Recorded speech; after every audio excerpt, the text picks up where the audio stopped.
What's going on, everybody? Anushka Sheffy here. In this video, I have something very special for you. I'm going to cover a question that comes up seriously like all the freaking time, is how to get tax exempt on Walmart. Okay, so how can we make more money with our Amazon business step by step? And if you stick around to the end of the video, I'm going to give you a golden nugget because a lot of people have issues with Walmart, specifically canceling orders, especially on a newer account, a newer tax exempt account. So I'll give you a golden nugget on how to get past canceled orders on Walmart. Okay, so stick around to the end and we'll break this down very clearly, okay? And I got to be open and honest about this, guys. I am not a tax professional in any way. I am just a guy that got tax exempt on Walmart, and it has worked wonders for me. It has allowed me to make more profit with my business, and I will teach you how I did it from my experience, but in no way is this like tax advice or professional advice. If you want professional advice, please go seek professional advice. I highly suggest that, because the last thing I want is for this to come back and bite you in the ass, because this is really advanced stuff. And if you mess with the government, as you know, they will not,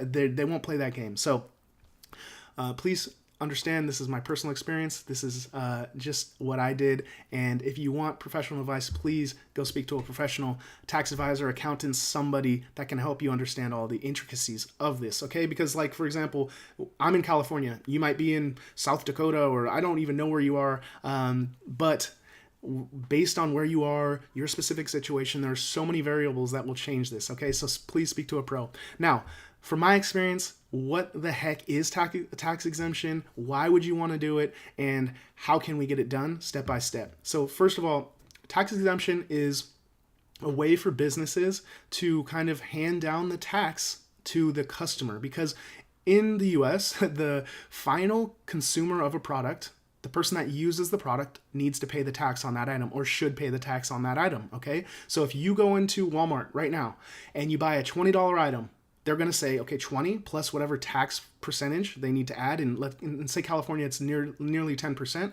So $20 will become $22. That tax will be paid to Walmart. Walmart will then take that $2, and at some point, maybe at the end of the month, at the end of 3 months, at the end of the year, probably every month they're remitting taxes, they will pay that $2 to the US government, okay? The government then gets their money and they're happy. If they don't get that money, they don't get that tax, they are wondering what the hell's going on. Okay, so what we're trying to do with tax exemption here is we're going to hand down those taxes to our customers, because when we go to Walmart and purchase, let's say we purchase a $20 item, it now becomes $22. That is 10% of our profit that could instead go into our pocket, right? That $2 could go into our pocket, and we could charge our customer on Amazon or on eBay or whatever platform you're using. You can charge your customer that $2 just like you were Walmart. Okay, Walmart charges us that $2 and they give it to the government. You can collect that $2 from the customer and remit it to the government. In this way, you're going to be able to increase your profit margins and beat out the competition a lot of the time, because they don't have this, or they're too lazy to understand it. They don't want to go speak to a professional, whatever it is, but you have the upper hand now, okay? So I'll teach you how to get the upper hand, and it's very, very simple. And you got to be very careful, guys, because go watch my other video on my channel about tax exemption. I lost $5,000 because I never turned on the one simple click on my Amazon account to start collecting taxes from these customers. So for a few months, I wasn't collecting taxes and I wasn't paying taxes. So out of my own pocket, I had to pay for these customers' taxes. Okay, so be sure when you fire up tax exemption to turn on tax collection on your Walmart account, okay? Very, very important, so that you don't have to pay the taxes, your customers pay the taxes, and you remit it at the end of the year or 3 months or whatever. Speak to your professional. So I hope this is becoming more clear. It is very advanced. I'd like to say that if you're just starting out, don't worry about this. Like, I did this for years and I never had to worry about any of this stuff, right? So this is more advanced. This is for people that want to take it to the next level and really establish a solid business, okay? So let's get into the step-by-step of how to do it now, okay? So how to get tax exempt on Walmart. As you can see, that's the title. And at the bottom here, disclaimer, again, this is not tax advice. This is not tax advice. This is based on personal experience and should not be considered professional advice in any way. You should consult with a professional before making any decisions, and I will not be held liable for losses you incur due to fuck-ups, okay? Excuse my language. But that's just the truth, guys. This is the real deal. You're starting a real business, so treat it like that. So let's do that right now, and we'll talk about this first step to get tax exempt on Walmart and even other suppliers. I know that Home Depot, I think, does a tax exemption. So there's multiple avenues to get tax exempt. Now, the first step to getting tax exempt on Walmart so that you don't have to pay taxes anymore and you can start collecting taxes In order to collect taxes, you have to have an established business. You can't just start charging people taxes like these eBay guys. Some people are charging like crazy ass taxes out of the blue, just like, oh, I'm gonna just add 40%. They're not even US established businesses and they're charging people taxes. That is a big freaking no-no, okay? You can get into a lot of trouble. So if you're not an established business, don't be charging taxes. So first step, guys, set up an established business. Now this can take anywhere from like 24, 48 hours to a couple weeks, depending on what kind of business that you want to set up. And again, speak to a pro, find out what's going to be the best fit for you. Is it going to be an LLC, an incorporation, a DBA? As you know, this is so many variables. You really need to talk to somebody to find out, hey, what are the tax benefits? Why should I have this one over this one? Why wouldn't I do this one? Okay, when I started, I did the DBA. Come to find out down the road that I should have done an incorporation. But the good news is I got that DBA set up within about 48 hours, okay? 48 hours. So there are no excuses. You can set up an established business and get up and running with your EIN number. Okay, this is just like a social security number for your business. All right, so it's like a social security number for your established US business. All right, so once you have your EIN number, and how do you do this? Again, you go open up an LLC. You can go to LegalZoom and check that out if that's going to be a good fit for you. I'm not sure. They will create your LLC or your incorporation in about a week or 2 weeks. They will send you the documents, and they will, in those documents, give you your EIN number, which means now you have an established business. The government knows what the heck is going on, what you're doing, and how you're doing things, okay? So also, it gives you a means to pay your taxes and all this stuff. Open up a new bank business account, okay? So you can take that EIN and all the paperwork down to your bank and now create a business checking or business savings account, whatever the heck, for your business, okay? So you've established a business. You have your EIN, which is your social security for your business. You're established. You're legit. The government knows what's going on. Okay, cool. The next step is very simple. Once you have your established business, you have that EIN number, you can then go become a reseller. Okay, so you're going to start reselling items. And you're going to get what's called, in my state, California, a seller's permit. And different states call them different things, resellers permits, blah, blah, blah. Find out what that document is. All it is basically a document that allows you to resell and start collecting taxes from your customers, okay? So in this way, you're going to go to your state government site. In my case, it was the Board of Equalization.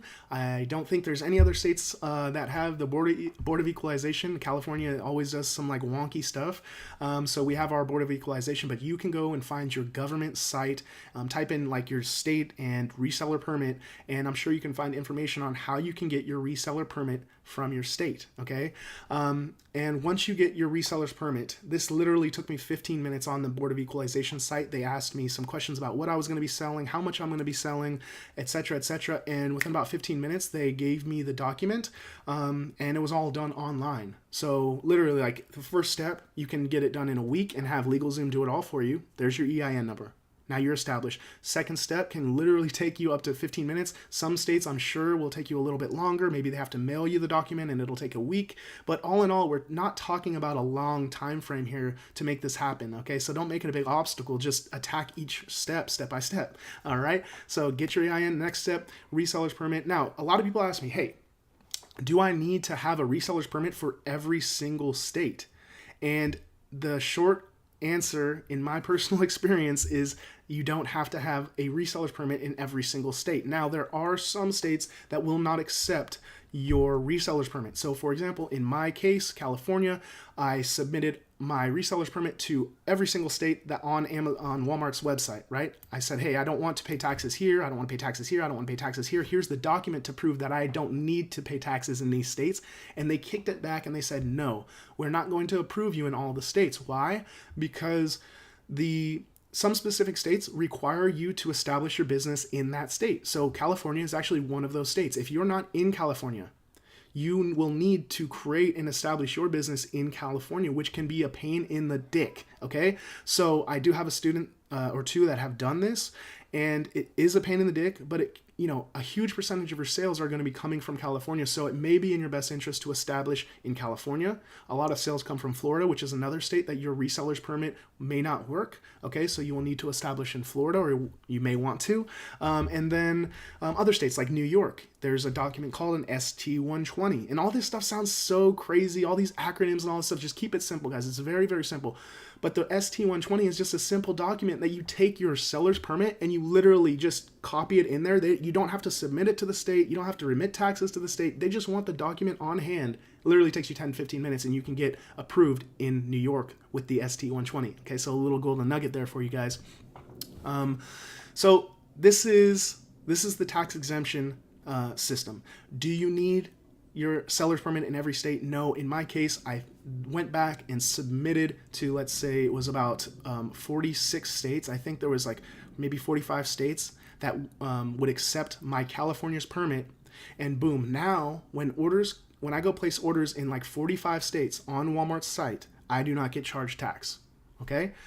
So on that $20 item, I pay $20. That's it. Well, on a $20 item on Walmart, you're actually going to pay shipping. So, but let's not talk about details like that. You'd pay $20 instead of $22. Okay.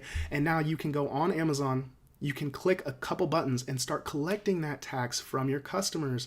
And in this way, you're completely legit. Now you can take that $2 and remit it to the government. Boom. Okay. So you got your EIN, everything's good. And now all you need to do is submit that reseller's permit to Walmart so that they can say, okay, you're approved, or hey, no, you can't get approved in these states. Retry, okay? So you go over to google.com, Walmart Tax Exempt. You're literally going to click this button and it'll take you here and they'll tell you all the stuff that you need to know. And you can even, go through this if you have some questions after this video and check out what they're asking for. And you click this button right here and it'll take you to this page. Or, well, actually, it might not take you to this page. And of course, there's going to be some stuff hidden on this page because this is like my private business licenses and all this stuff. But what the page you're looking at now is we're looking at all the states that you can see I submitted my permit to. Okay, I submitted my permit to Nevada, South Carolina. All of these are the same permit.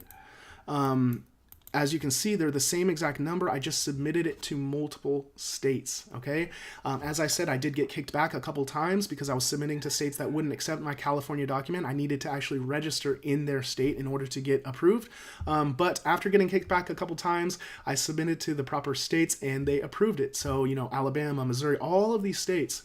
Now I don't get charged on Walmart, okay? And you can replicate this same method on other platforms like I said, Home Depot, okay? And this will give you a massive upper hand on the competition, guys. Imagine if you're listing an item for 22, or you're getting it for 22, I'm getting it for 20, there's 10% in my pocket that you guys don't have, okay?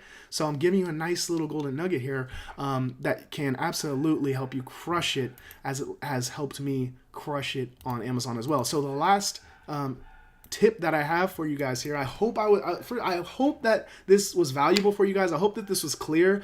Talking about taxes and all this stuff can be really tedious, and there's intricate details that I missed, and you guys may have questions. If you do, please leave them below. I'm trying to cover everything here. I'm trying to add value to you guys' lives, so I hope you appreciate it. But there's just so much that goes into this. So if I left anything out, leave some comments below. And of course, if you do like this content, be sure to subscribe. All right. But last tip I have for you guys here is canceled orders. A lot of people come to me and they say, shoot, I'm getting canceled orders on Walmart. Does that mean I can't use them as a supplier? Not necessarily, okay? So golden nugget, if you stuck around to the end of this video, and I have a golden nugget for you guys, okay?